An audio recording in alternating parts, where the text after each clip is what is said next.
Um, Good morning to everyone. Thank you so much for being here, and thank you especially to the incredible leaders and community members in Boston and across our Commonwealth who are standing strong in this moment in the face of intense challenge and in the face of so much that is coming at our communities.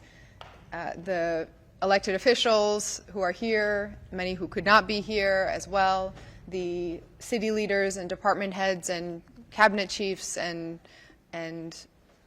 frontline city teams, and most of all, our community partners who are here are going through some of the most difficult and intense workloads,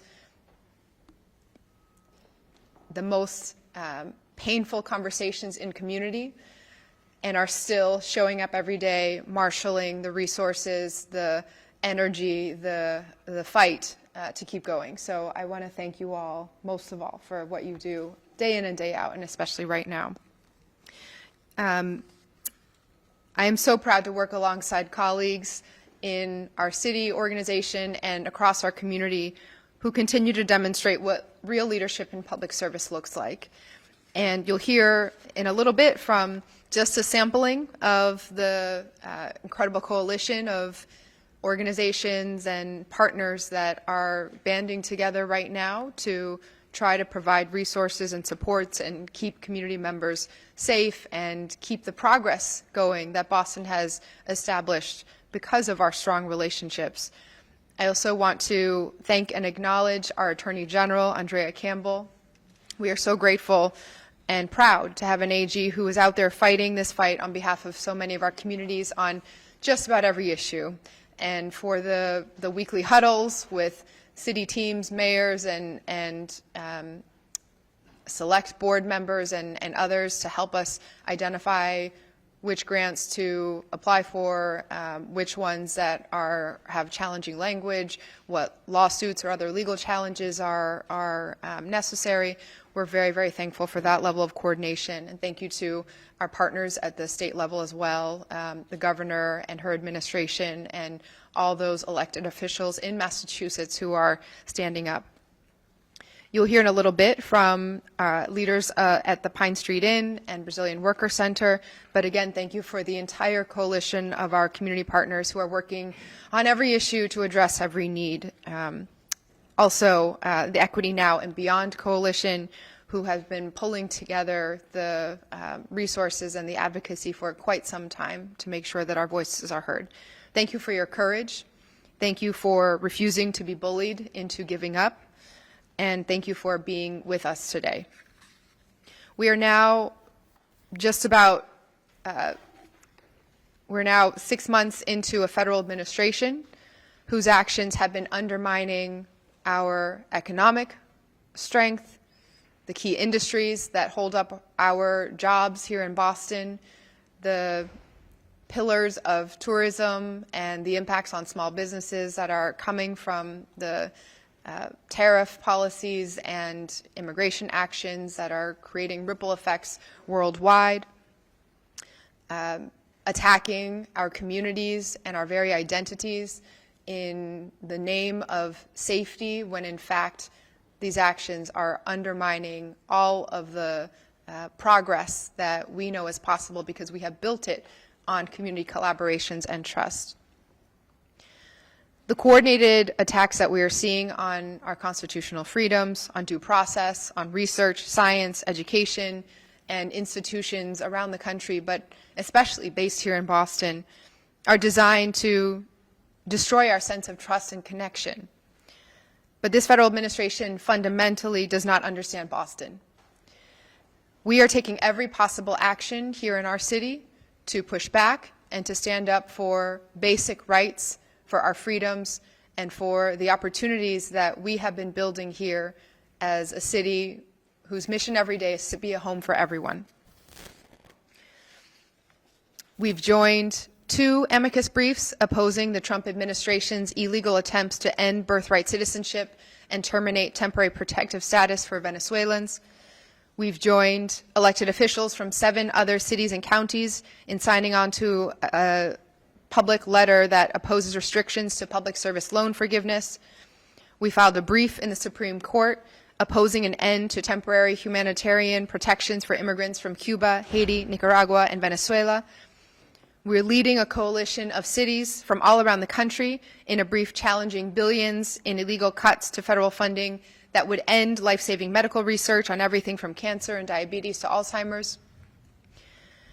And we've been pushing back on the important federal grant dollars that have been threatened to be rescinded or terminated, especially in cases where legal language or congressional appropriation or direct contracts are protecting the City of Boston's right to access those funds to deliver those critical services.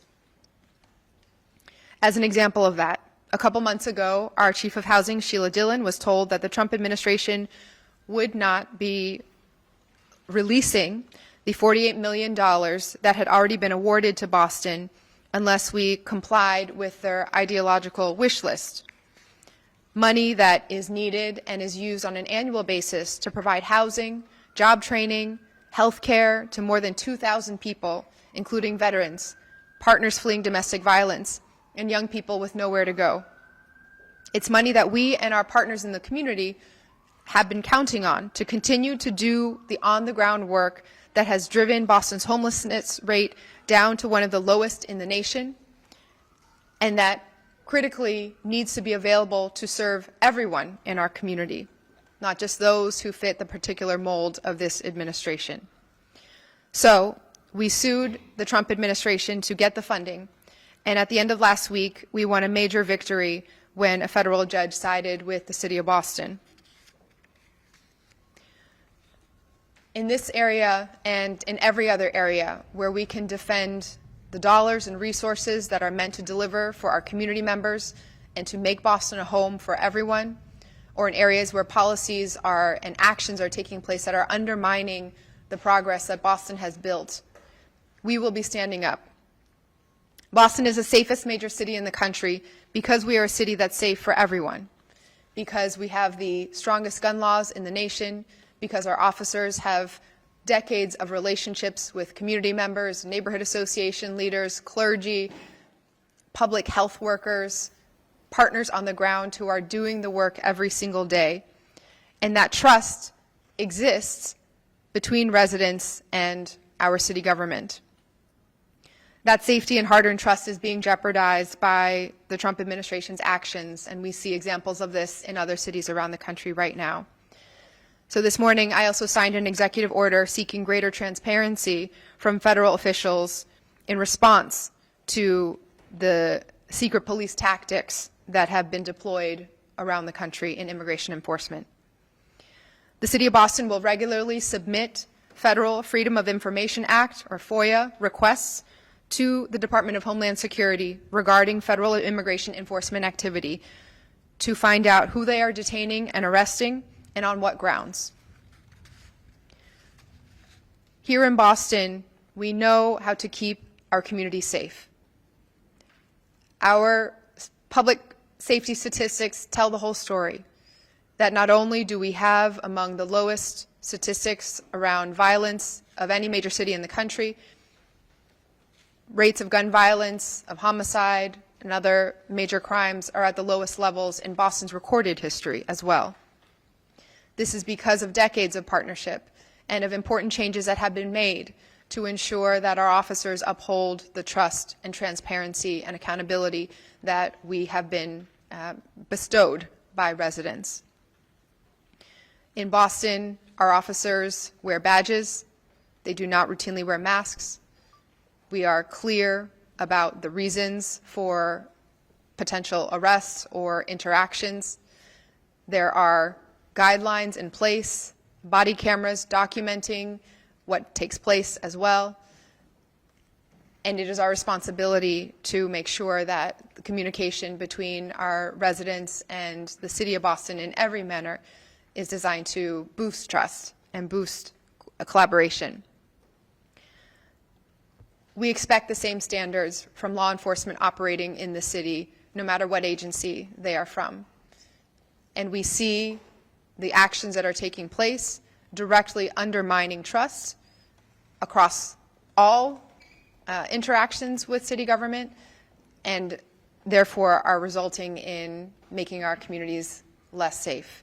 We do not need the federal government to tell us what safety looks like when we see it with our own eyes. And in Boston, we will stand strong for our community members and our residents. The least that can be done is to make sure that we are receiving information after arrests of who has been taken and why and where. This is one small step in a whole range of actions that are needed to keep our community safe. We rely on the Boston Trust Act and state law that ensures that local police focus on public safety at the local level and do not get co-opted into federal immigration enforcement. We rely on clear and frequent communication between our first responders and community members on a weekly basis. We focus on violence prevention and targeting the locations or resources that are necessary to continue the progress. And what we have seen in Boston, especially in the last 3 years, is that when every part of our community is empowered to collaborate, when everyone feels safe reaching out, to ask for help, to report a crime, to participate, to share information that is available, it makes everyone in our community safer, not just our immigrant residents, but everyone in our community.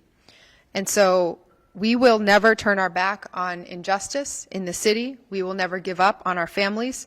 And we stand with our partner cities and all the communities across the country who are fighting every day for the people that they love and for the future that we know we deserve. Before I turn it over to our Chief of Housing to talk a little bit more about the specific case legal case that we've been referencing, I just want to provide a few remarks in Spanish as well. Buenos días y gracias por estar aquí en Boston y en todo el país. Estamos entrando al mes número 6 de una administración federal enfocada en consolidar su propio poder, desmantelar el Estado de Derecho, borrar nuestra historia y atacar a todos quienes no estén de acuerdo con su agenda. Esos ataques están diseñados para destruir nuestro sentido de confianza y conexión, para hacernos alejarnos de otros. Eso es lo que esta administración quiere. Pero esta es una administración federal que fundamentalmente no entiende a la ciudad de Boston. Boston es la ciudad más segura en todo el país porque somos una ciudad segura para todos. Y es por la confianza que existe entre residentes y la Policía Municipal de Boston. Ahora mismo esa seguridad y confianza están siendo comprometidas por las acciones del presidente y administración federal. Entonces, esta mañana firmé una orden ejecutiva demandando más transparencia para parte de oficiales federales de inmigración en respuesta a los agentes federales que descargan actos de policía secreta en nuestros vecindarios. La ciudad presentará regularmente solicitudes federales de la Ley de Libertad de Información al Departamento de Seguridad Nacional con respecto a la actividad federal de aplicación de ley de la inmigración para averiguar a quién están deteniendo y arrestando y por cuáles motivos. Estamos tomando cada acción posible para luchar contra estos ataques hacia nuestra comunidad y economía. Estamos oponiéndonos a los atentos ilegales para terminar la ciudadanía por derecho de nacimiento y terminar estados protectivos temporales para los venezolanos. Hemos presentado un escrito a la Corte Suprema oponiendo el fin de protecciones humanitarias para los inmigrantes de Cuba, Haití, Nicaragua y Venezuela. Estamos liderando una coalición de ciudades en todo el país quienes están en contra del corte de billones de dólares en financiación federal de la investigación. y hemos demandado al presidente Trump por 48 millones alojamiento que ya había sido designado así a Boston. Es dinero que ya nos habían prometido y es dinero que nos deben. Y al fin de la semana pasada ganamos una gran victoria cuando un juez federal ordenó a la administración federal que cumpliera. Boston es una ciudad para todos y la misión de nuestra administración aquí en el nivel municipal es que Boston sea un hogar para cada familia, cada cultura, cada generación. Nunca le daremos la espalda a la injusticia ni renunciaremos a nuestras familias. Estamos con nuestras ciudades asociadas y todas las comunidades en el país que siguen luchando todos los días por nuestros seres queridos y por el país que amamos.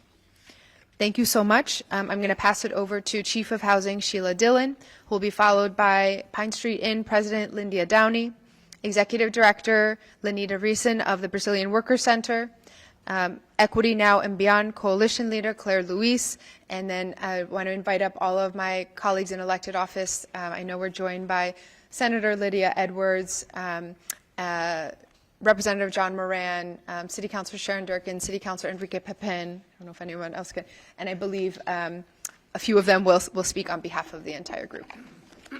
Chief Dillon.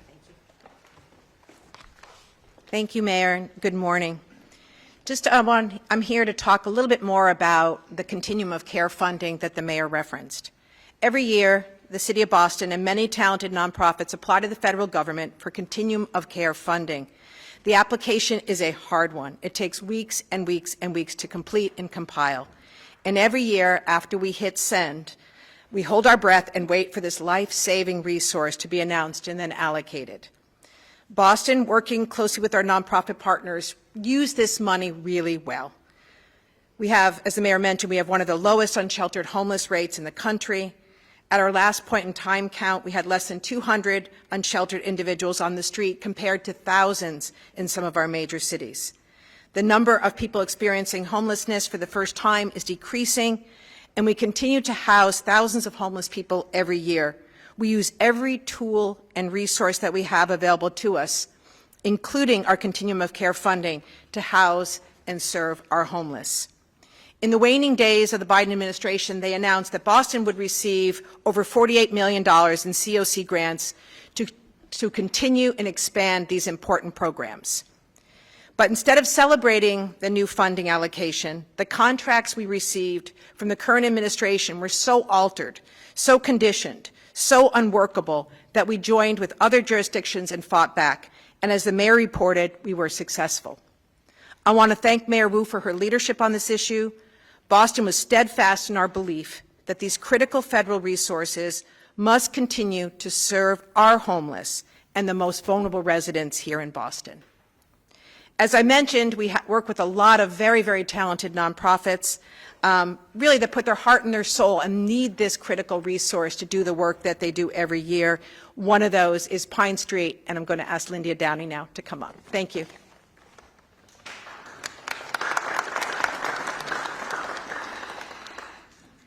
Good afternoon. As Sheila said, I'm Lindia Downey. I'm the President and Executive Director at Pine Street Inn. Can't tell you how important these dollars are to us. At Pine Street alone, this funding supports 1,100 people every day who were formerly homeless, who now live in housing, covers a portion of their rent, helps with support services, and we use another portion of this money to do direct work on the street. We saw over 2,000 different individuals on the street last year, and this money supports that outreach. We had a 96% retention rate last year in our housing, 96%. That means if you moved in a year ago, you were still there a year later. Not only does it help people get housing, helps them stay off the street and out of shelter. Sheila and the Mayor both mentioned we have one of the lowest street rates in the country. Right now, the number of people who stay out in Boston, it's about 3%. The national average is 45%. So we've made really good use of these dollars. In most other cities, the rate of long-term homelessness is about roughly about 22%. In Boston, it's 9%. Why does that matter? Because the people who are longtime homeless and end up on the street and end up in shelter also end up in the hospital. They end up in emergency rooms, and they end up inpatient at a much higher rate than really what I would call the general population. That's actually when we can house these folks. There was a study done about 5 years ago with Blue Cross. The Blue Cross Blue Shield Foundation sponsored it, and there was a savings of between $6,000 and $10,000 for every single person we could place in housing, because they were no longer in the ERs, they were no longer inpatient. So this money actually generates some really significant savings really across the state. The other thing I would note, we've beat the national average on housing homeless vets. We've reduced our veterans numbers by 62% in the city of Boston versus 55% nationally. So I want to thank the mayor and Sheila and the team here for really pushing hard to keep these dollars flowing. They are essential to us having a robust city for everybody. Thank you.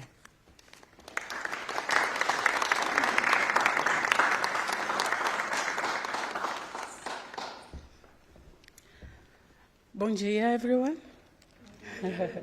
Good morning. My name is Lenita Reason. I am the executive director at the Brazilian Workers Center, 30 years nonprofit organization located in Boston and serving immigrants community regardless of immigration status or country of origin. I am also on the board, on the advisory board of Mira Coalition, and I am on the board of Massachusetts Immigrant Collaborative. Today, first of all, I want to thank you, the mayor, for your effort and commitment to make and keep Boston a safe city for all residents, regardless where we came from, or our skin color, or our immigration status. I am a resident of Boston. I'm working in Boston. My son goes to Boston Public School. And when I moved here, like many other immigrants, we was looking for safety and opportunity. I never thought I would be stand in front of you speaking, because it's like I'm not a public speaking, but I am a community leader. I am an organizer, and I have been working at the Brazilian Workers Center for the past 15 years, and I know what my community going through, and I have lived it myself on the first Trump administration. I was calling names on a public transportation. I was saying, go back to your country. I didn't, right? So I'm here today. I am a naturalized U.S. citizen, and the Brazilian Workers Center was the first organization in 2 hours after Trump took the office to file a lawsuit against the birthright citizenship that he's trying to take away from us and take out of our Constitution. So today I just want to share with you just a quick story of 3 individuals of our community, of members of the Brazilian Workers Center, residents of Boston, and you will decide if this is right or wrong. So I want to tell you about a father that lives in this country for 26 years, that has a small business, that pays tax, that does not have criminal record, and was arrested and taken to Texas, and it has been 2 weeks, and he's not even in the system yet. The only way we know that is in Texas is because the community helped his wife to retain an attorney, and we was able to find out where he is. I want to tell you, and he's diabetic. So because he has an attorney, he's able to at least get the diet that he needs. But we have another person. I'm not talking about numbers. I'm talking about human beings. I'm talking about individuals. I'm talking about members of our community. This is a woman that has been detained for a month. She's in Arizona. She has work authorization. She has no criminal record. She is having health issues. She's dealing with, she has lupus, and they are denying her medical treatment. She's supposed to have her medication once a week, and she has been arrested for a month without her treatment. So I'm trying now, as a community leader, to find, to seek someone, an attorney, to go see her in Arizona and try to advocate for her to at least get her medical treatment. Because she has work authorization that will expire in December, what was told to her is that she's going to be kept detained until December, and then they will deport her. The other story I want to tell you is about a father of 2 children that lives very close to my office in Alston, Brighton, that was detained at work 2 weeks ago, and he has the rent money on his pocket. He was supposed to go after work to pay the rent. So he was detained, and then his wife doesn't have a way to pay the rent. So she reached out to us. We was able to support her with food for her kids, other basic needs, and now we are trying to figure out rent. Because as a nonprofit, we receive funds for individual programs. We don't have, and our operating fund is very limited, so we don't have money to pay rent. We have, at the Brazilian Worker Center, we already pay tickets back to Brazil for families that say, I can't stay here anymore, I don't have way to go, I don't want to be deported, can you help us to leave? We help people, and today I have a colleague, Eloisa, that runs another nonprofit in Boston. She was asking me, there is a family of 5 that is trying to leave, and how we're going to do to pay their tickets back, because they don't want to wait until they're being kidnapped on the street and put it on somewhere in this country, or even be deported to another country that's not their country of origin. So you tell me what you think, if this is right. Is this what we are here for? Is this what America is about? Or it's about the dreams that many came here. Whoever that is not a Native American came here from somewhere, looking for something that we all today are looking for. And so I really want to ask the other mayors out there that follow Mayor Wu lead, that be inspired by her, that don't turn their back to the community.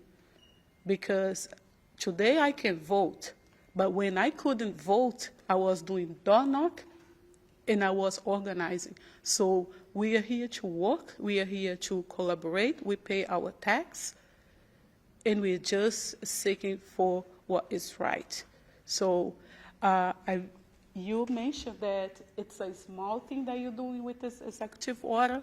For us at the community, this is huge, because we don't want to be waiting 2 weeks, 3 weeks to find out where our fathers, mothers, members of our community, hard work people is taken to. So we need to at least to know what they are and try to figure out how we can support them. So I want to thank you again, Mayor Wu, my dear Senator Lydia Edward, that have been learning a lot through my years with her. And I want to thank you for being here today to listen and just judge and take action. Even if you think it's a small action, it's something that if we all do it together, we can beat this. And we can make not only Boston, but Massachusetts a place that is safe for all of us. Thank you. Thank you.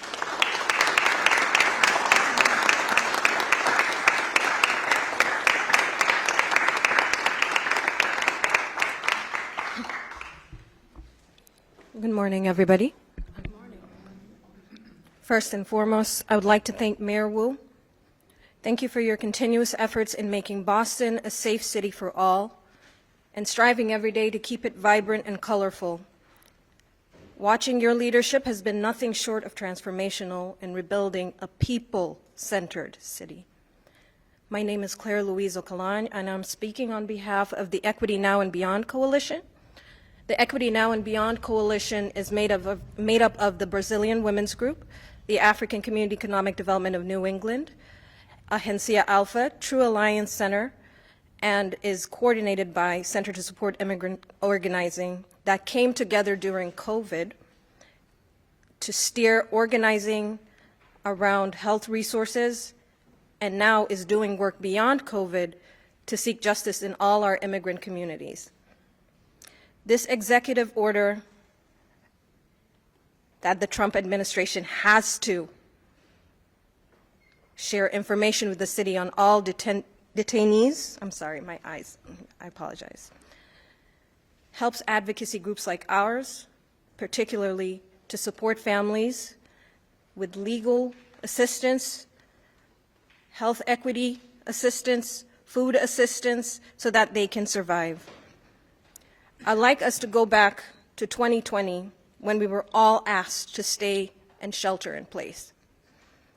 It was the same immigrant workers who were essential in creating connections and vessels to keep this city alive. They were in our hospitals, they were in our nursing homes, they drove our buses, they delivered meals, they staffed our supermarkets, they packed produce. And now under the Trump administration, these same workers, who we called essential, are attacked for no more than being black and brown. Boston is a city of solidarity. That's what I love about it the most. We're asking Bostonians and folks in Massachusetts in general to stand with us in many more ways as we support our immigrant workers, who are the backbone of not only the city and the state. I'd like to amplify a few of my colleagues in this room because of the countless hours that they spend with families hearing these stories. Lenita, thank you always for your cell phone being on 24 hours a day. Maroney from Massachusetts Immigrant and Refugee Advocacy and Coalition, thank you. Folks from We Got Us, Pathway for Immigrant Workers, Brazilian Worker Center, Immigrant Family Services Institutes. I'm saying all these names, but there's many more other organizations that do Know Your Rights trainings, that go out to communities and ensure that they have what they need. I would like to spotlight Luce, born also from a new problem, a new challenge. Luce is a collective that has done the work of making sure that our immigrant families are able to know exactly what they should be doing and how to respond to ICE. If you see ICE in your neighborhood or workplace, please call the statewide hotline. The number is 617-370-5023 and report it. We have trained volunteers that will arrive to support immigrants, make sure constitutional rights are enforced, and raise public protests if they are essentially there to kidnap and detain people without due process and separate children and families. Thank you, Mayor Wu, for your leadership. We will continue to make the city as vibrant as you want it to be, as you envision it to be, and let's bring back Boston solidarity. Thank you.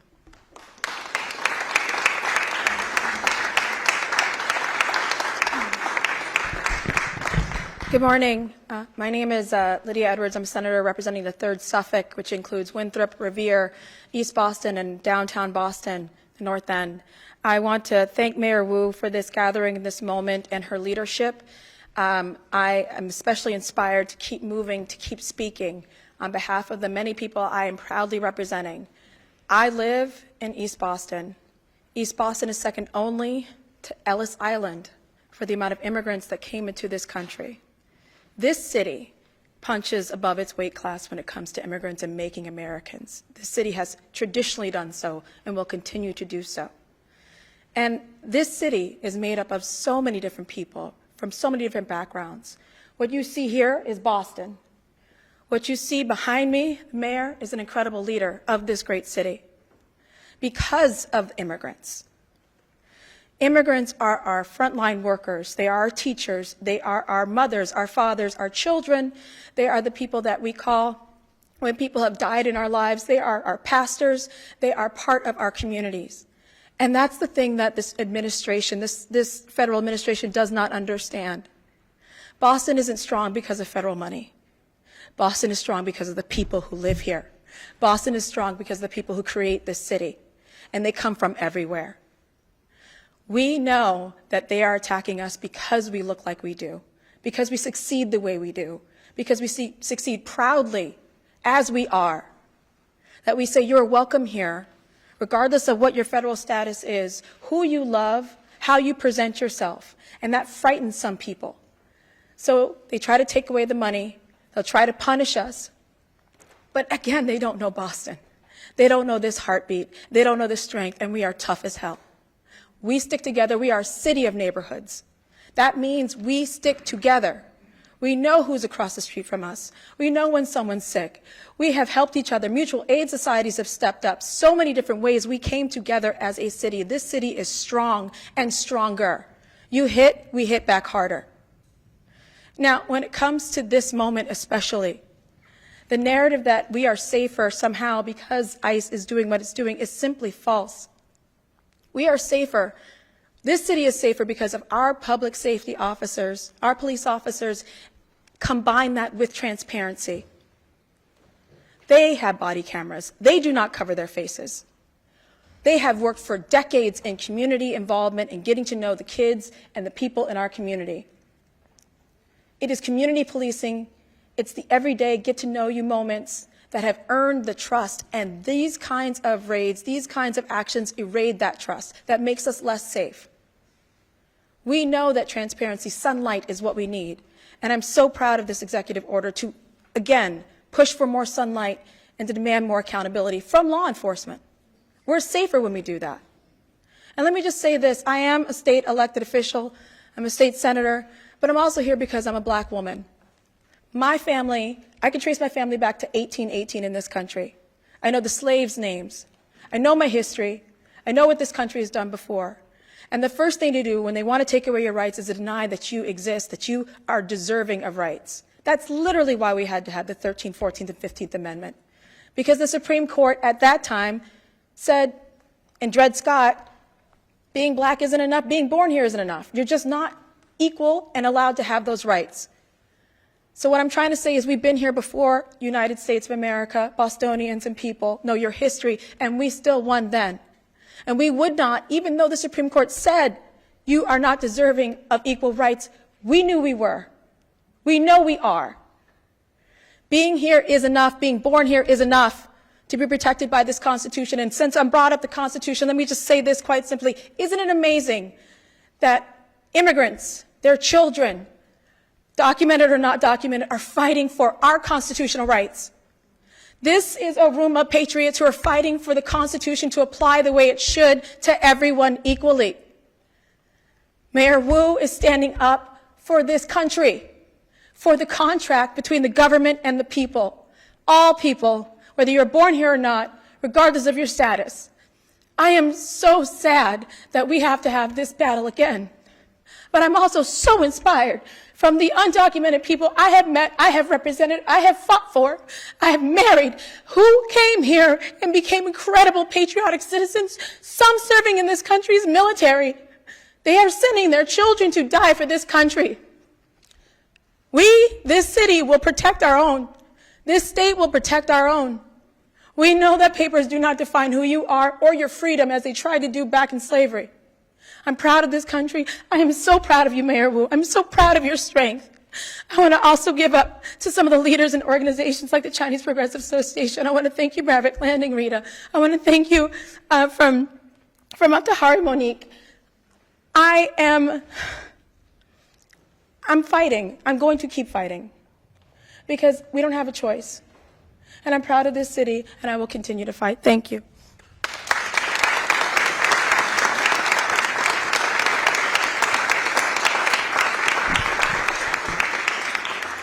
So I'm tempted just to leave it there.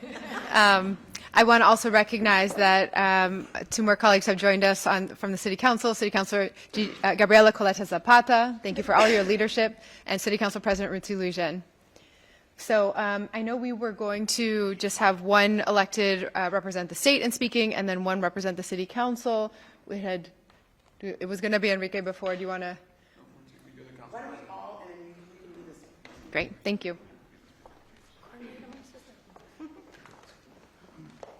No, go. Okay. Good afternoon, everyone. I'm Enrique Pep, I'm the Boston City Council for District 5, and I'm proud to stand here with my Boston City Council colleagues, standing side by side with our mayor and our amazing community leaders in support of this executive order that the mayor has sent to the federal government. Because, yes, we are municipal leaders, but we very much are impacted by what's happening in the federal government at the moment. Every single day, our offices, we receive emails and phone calls of residents that are scared to send their children to school, business owners that are scared of their employees coming to work, and homeowners or renters that are scared about what their life's going to look like if they're going to be able to pay the rent that next month. Which is why we are so proud that last year we were able to vote in favor of the Boston Trust Act to make sure that our police are not cooperating with our federal agents and not assisting them in taking away non-criminals from our city. And like our great mayor says, our city is great not in spite of our immigrants, but because of our immigrants. I'm a proud son of two beautiful Dominican immigrants that came to this country and let everything that they knew in their country to make a home here in the city of Boston. And I know that's the story for many of my colleagues as well. That our parents and some of ourselves have left our country that we knew to trust this country. But unfortunately, that is not what we're seeing from our presidential administration. That is not the kind of trust that he's given our people. In fact, he's using lies and myths, saying that only the criminals are being taken away. But in reality, it's hardworking people that are here legally with TPS, with worker permits, with student visas, and they are being taken away. So what is the reality that we're living in? That's why I'm so proud of the work that not only us as elected leaders are doing, but community. In District 5, I have an organization called RISE. Rosendale is for everyone. And literally, one day when ICE agents were on the street of Washington Street in Rosendale, they got word that there were ICE agents out. And they deployed 20 residents to go to every single small business to let them know that ICE agents were in the neighborhood, and to every school during dismissal to make sure that the parents and the students were safe. That is what Boston is about. It's about making sure that we are protecting our immigrants, because this is why the city exists. This is why the city does so great, because of our community. And I'm just so glad that I see so many of my colleagues here side by side, standing toe-to-toe with our mayor and telling the federal government, do better. Our people deserve better. Y para mi gente latina, estoy con ustedes. Esta es nuestra ciudad, este es nuestro país también. Quiero que ustedes sepan que nosotros estamos haciendo todo lo posible de asegurarnos que Boston siga siendo su casa, porque eso es su hogar. Thank you, everyone.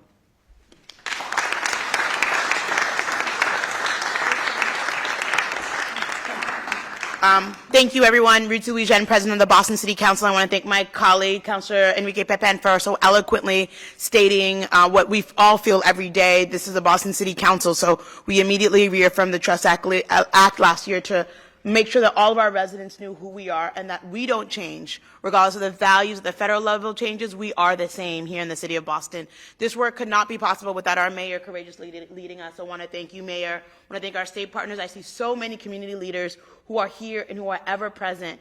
This is, we did not choose these fights. We did not want these fights. These are residents, these are immigrant communities who are every day contributing to our city, like Councilor Pepin stated. And what we're seeing is this is an opportunity for us to be really doing the work of intersectionality, of showing up for each other, the fullness of our city, and the greatness of our city. So I want to thank the mayor for this executive order. I want to thank all of the community members who stand alongside us, who push us, who are doing the work of making sure that people have legal help We are doing that work on the council. Yesterday we were here signing the amended budget where the mayor invested and then the city council invested on top of that for legal assistance for our immigrant communities. That work is so important. We see again and again and again a federal government that is simply okay with trampling on people's due process rights. That is completely un-American. It is completely unacceptable. And we need to be ready with a response. And we need to be ready with a legal response. As a daughter of Haitian immigrants, Haitians who have been, for whatever reason, rooted in xenophobia and racism of this president, we are still here. We are part of this city. We will always be part of this city. And we, as Councilor Pepen stated, the immigrants help to hold up our city and provide a part of every sector. So there's a tremendous fear, but I also know that there is tremendous courage from our Moya office, from Chinese Progressive Association, from Acedone, from IFC, from Brazilian Worker Center, from MIRA, from all of our partners. And we stand steady, we stand fast in who we are, because we are Bostonians. We believe in our Constitution, we believe in the law, and we believe in each other. So thank you, everyone.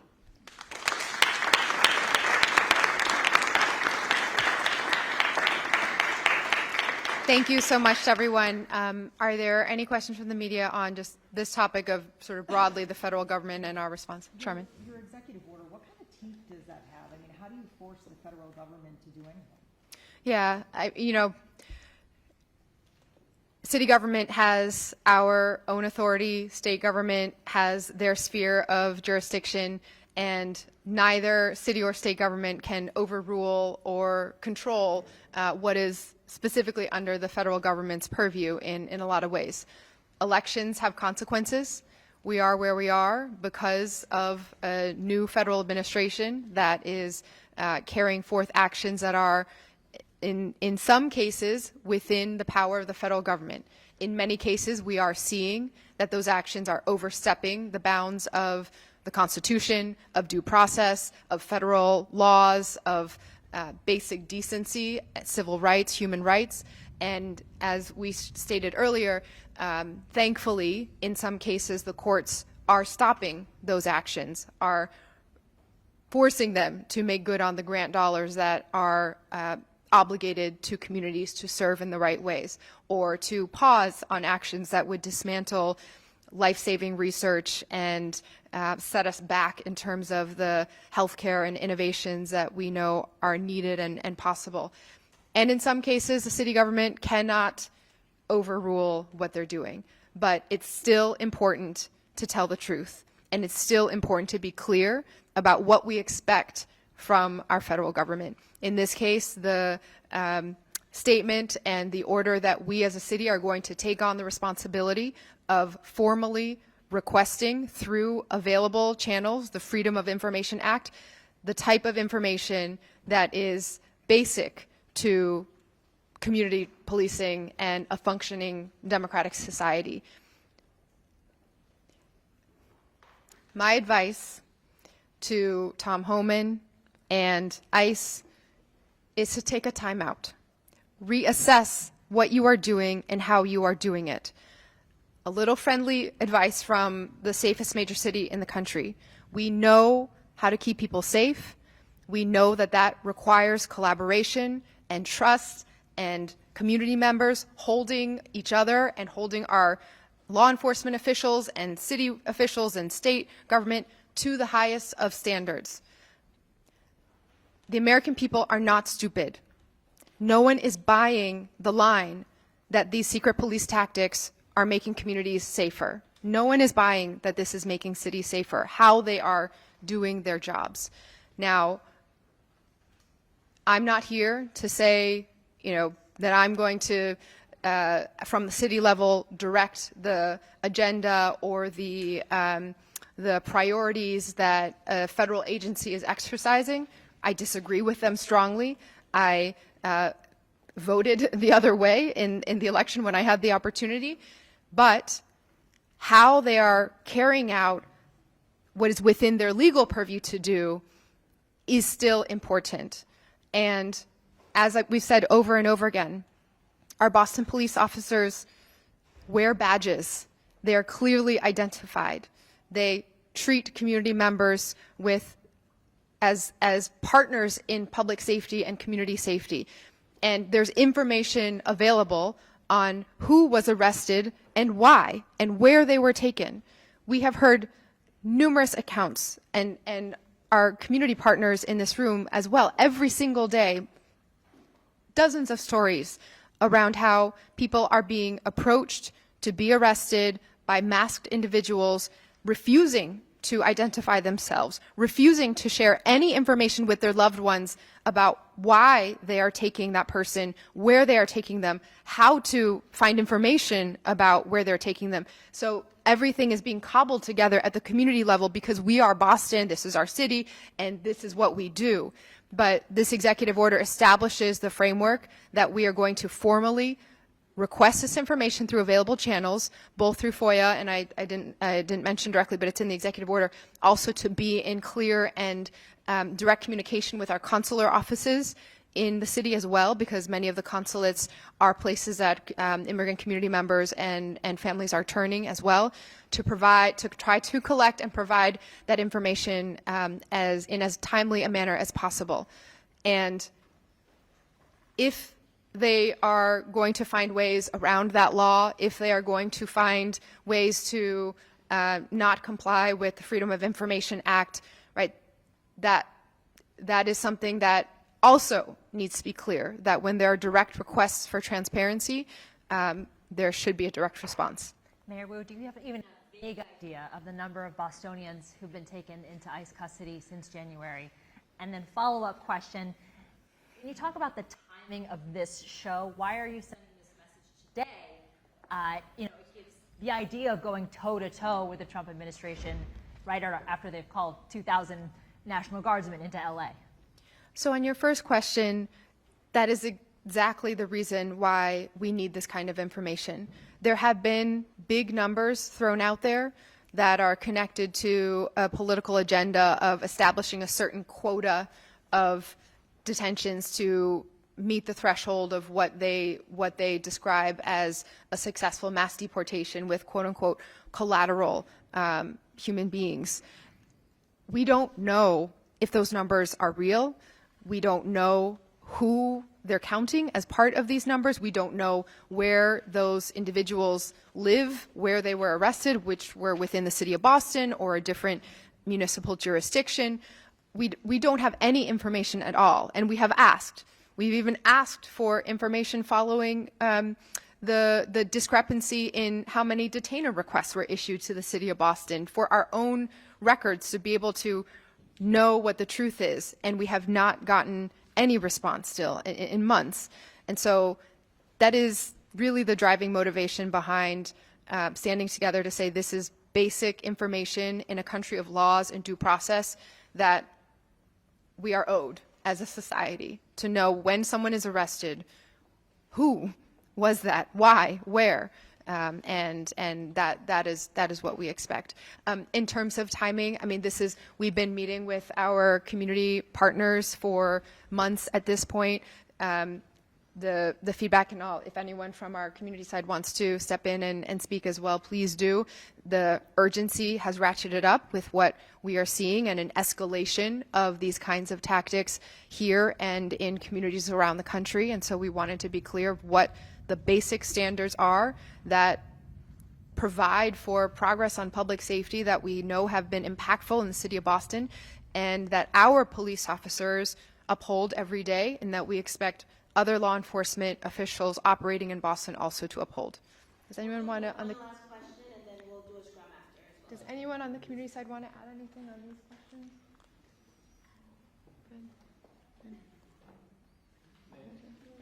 Okay. Yes. You guys have pointed out many examples of apparent due process trampling in many ways, but what about immigrants who haven't had their due process gone through, gotten final deportations orders, maybe even under the past administration?